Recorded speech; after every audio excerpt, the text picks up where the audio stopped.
Have you ever stopped to think why the Industrial Revolution, I mean, that massive shift in, well, everything, why it kicked off in Europe? Specifically England, right? And not somewhere like China. It feels like one of those historical facts we just sort of accept, doesn't it? We've probably all heard that Europe simply had some inherent edge, culturally or institutionally.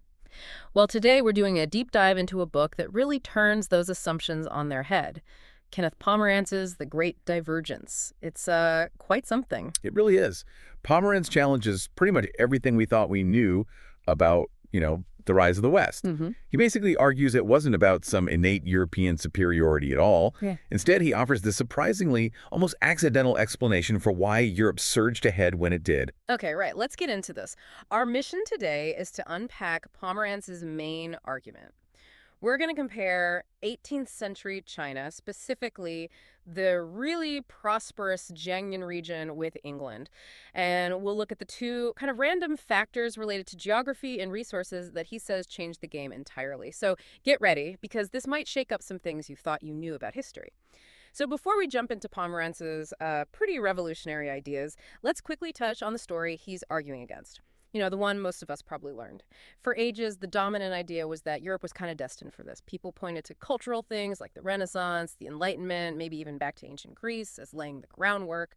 Plus, there was this belief that Europe was just, well, better in concrete ways, like having more capital or healthier people, better tech, even before the Industrial Revolution really took off. Right. And that's exactly the narrative that Kenneth Pomeranz and the California School really push back against. Just to clarify, the California School isn't like a building somewhere. It's a group of historians challenging those old Eurocentric views. They argue for a more global, comparative way of looking at history. Pomeranz's method is definitely anti-Eurocentric. He digs deep into statistics, productivity, population, environmental stuff. And crucially, he compares like with like. Not all of China versus all of Europe. No, he compares England with Jiangnan, China's economic powerhouse at the time, and he flips the question. Instead of why wasn't China like Europe, he asks, why didn't Europe end up like China? It forces you to see it differently. Okay, this next point is where it starts getting really counterintuitive. Pomeranz looks at the first area, socioeconomic indicators. You'd think Europe must have had more money saved up, healthier folks, longer lives, right? But Pomeranz says, hold on, the evidence doesn't really support that. He found no clear proof that Western Europe had more capital than East Asia, or that Europeans were definitely healthier or lived longer. Yeah. Exactly. The standard idea of European human capital superiority just didn't seem to hold up under scrutiny. It forces you to look elsewhere for the divergence. And what's really interesting is that in some areas, China was actually more advanced. Think about farming techniques or land management, and industries that used a lot of land, like timber. China was way ahead there. Europe was still chopping down forests for wood fuel, which eats up land. China, meanwhile, had switched to using coal much earlier in many places, which freed up land. That's a really strong point. But what about livestock? We always hear about European horses and oxen giving them an advantage in transport, moving goods around. Sure, livestock helped in Europe, no doubt. Yeah. But China had this incredibly developed network of rivers and canals. The Grand Canal, for instance. Mm-hmm. Get this. The grain traded just in Shandong province each year along that system equaled the entire trade volume of all of Europe. Yeah. And in terms of health, the data suggests average lifespans in China were similar, maybe even a bit longer than in Europe back then. Technology-wise, China still led in things like agriculture, ceramics, textiles. It wasn't a simple story of Europe being ahead. In fact, you mentioned this earlier. There's that quote from a Welsh agricultural society in 1753 admitting they were behind China and wanted to become as prosperous as China.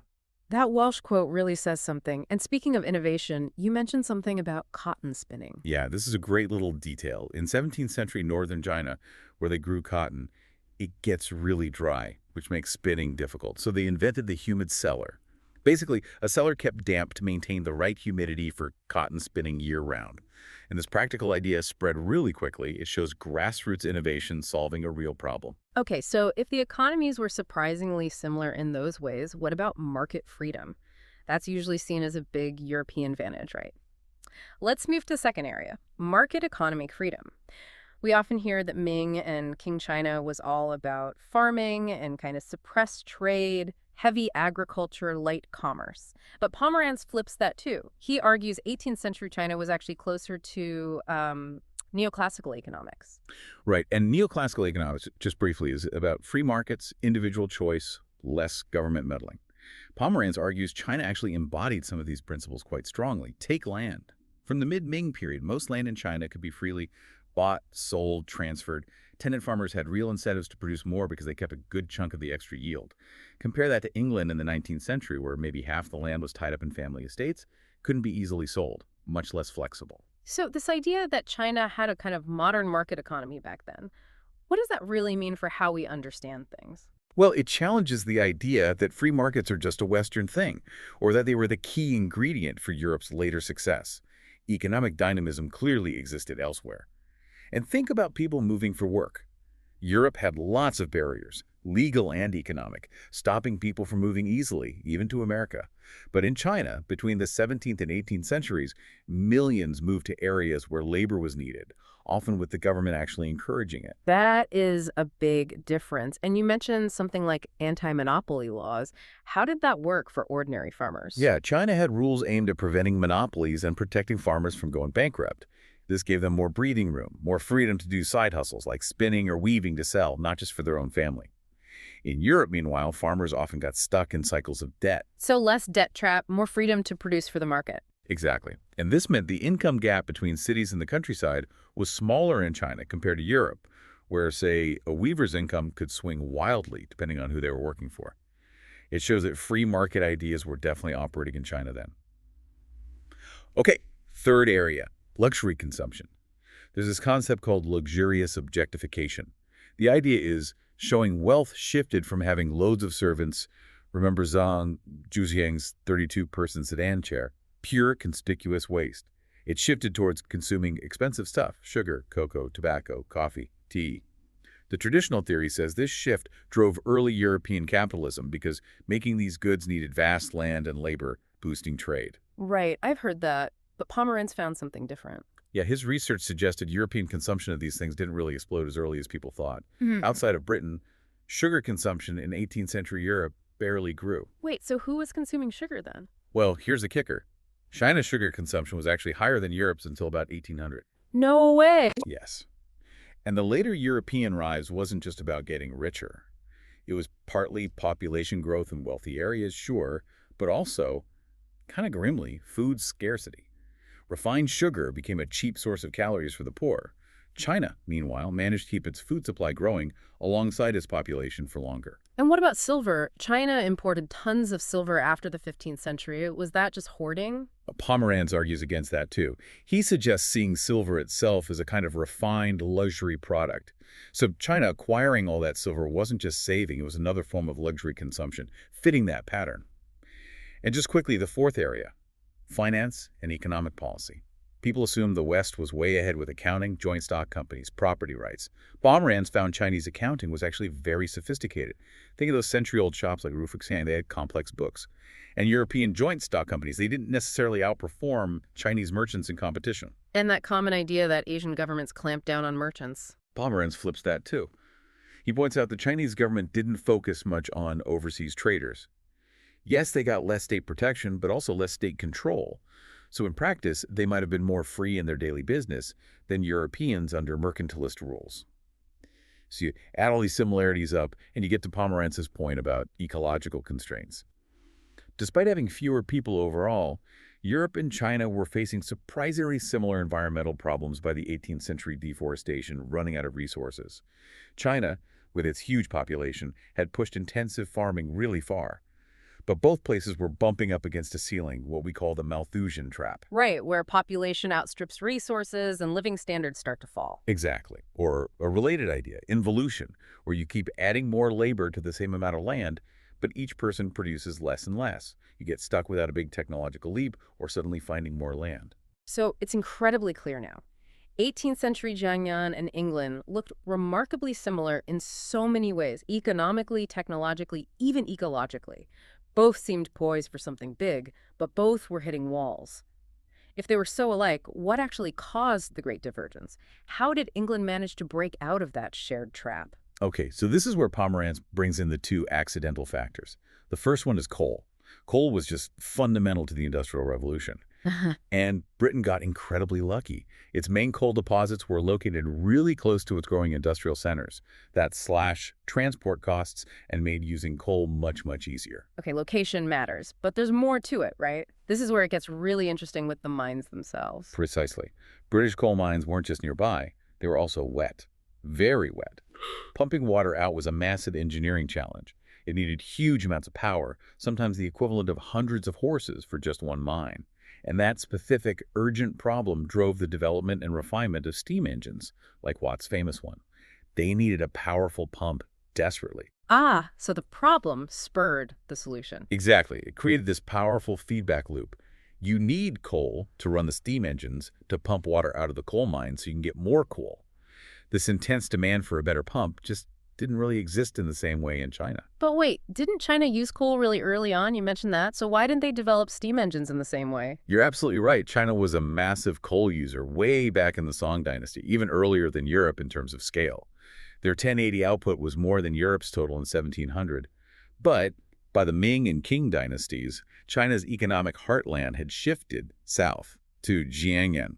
That's geographically far from the main coal fields up in Shaanxi. And the coal in Shaanxi, it was mostly dry, sometimes even prone to catching fire on its own.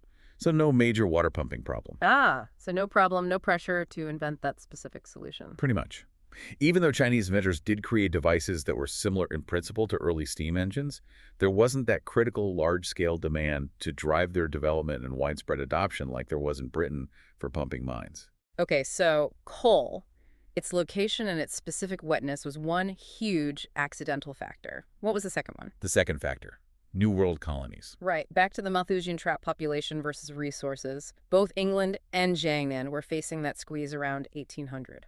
Pomeranz makes a really radical claim here. He argues it wasn't mainly technology initially that let Britain escape the trap. It was the Americas. The colonies. How? That's a huge statement. Think about what the colonies provided.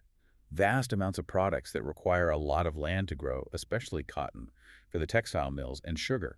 Sugar became this cheap energy source, and cotton fueled the factories. Growing that stuff in the Americas effectively freed up huge amounts of land and labor back in Britain. Ah, I see. So Britain didn't need to use its own land for those things. Exactly. Those resources, that land and labor, could then be redirected into industrial production. It was like Britain suddenly got a massive infusion of extra land, solving one half of the Malthusian problem, the resource limit. The other solution being, a tech revolution. So Pomeranz is saying, without America providing cotton and sugar, Without those colonial resources, England probably would have looked a lot more like Jiangnan, facing declining living standards per person, stuck in that involution cycle. The Industrial Revolution might have stalled or happened much, much later. wow. Okay, let's try and sum this up. Pomeranz's core idea is 18th century Jiang and England were incredibly similar places, socioeconomically, ecologically. Both were right on the edge of industrializing, but both were hitting environmental limits. Right. But then two sort of contingent, almost accidental factors allowed England to break away. First, coal. Its unique proximity to industry and its wetness, creating the demand that drove steam engine tech. And second, the New World colonies, providing practically limitless land-intensive resources like cotton and sugar, which broke the resource bottleneck England was facing. These let England escape that Malthusian trap and really kickstart industrial capitalism. And this book, The Great Divergence, I mean, it really shook things up when it came out, didn't it? It sparked huge debates in universities, in the U.S., in China, everywhere. Still does, really. Oh, absolutely. And it's not without its critics, of course. Some scholars, like Philip Huang or Dingxin Zhao, argue that, well, China did have fundamental differences, maybe in its political system or how it encouraged innovation, or didn't. They suggest Pomeranz might downplay some of those internal factors. And Pomeranz himself has acknowledged, in later interviews, that maybe his focus was more on debunking the old Eurocentric myths than painting a full picture of China's own trajectory. So bringing it back to you, the listener, what's the big takeaway here? It's more than just dates and facts, isn't it? It's about how we look at history. I think the book's real value, its enduring power, is that it forces us to question our assumptions, the stories we take for granted, to move beyond seeing history purely through a European lens. Instead of just asking what China did wrong or what it lacked, Pomeranz flipped it. What did Europe gain, perhaps accidentally, that made the difference? It's that shift in perspective, isn't it? Like looking at the same puzzle pieces, but from a completely different angle. It stops us from just, blindly feeling the elephant, only grasping one part of the truth. And maybe applying that thinking, questioning the standard narrative, looking for hidden factors, shifting perspective could help us understand complex issues better, not just in history, but in our world today. Makes you wonder what other accepted stories could use that kind of deep dive.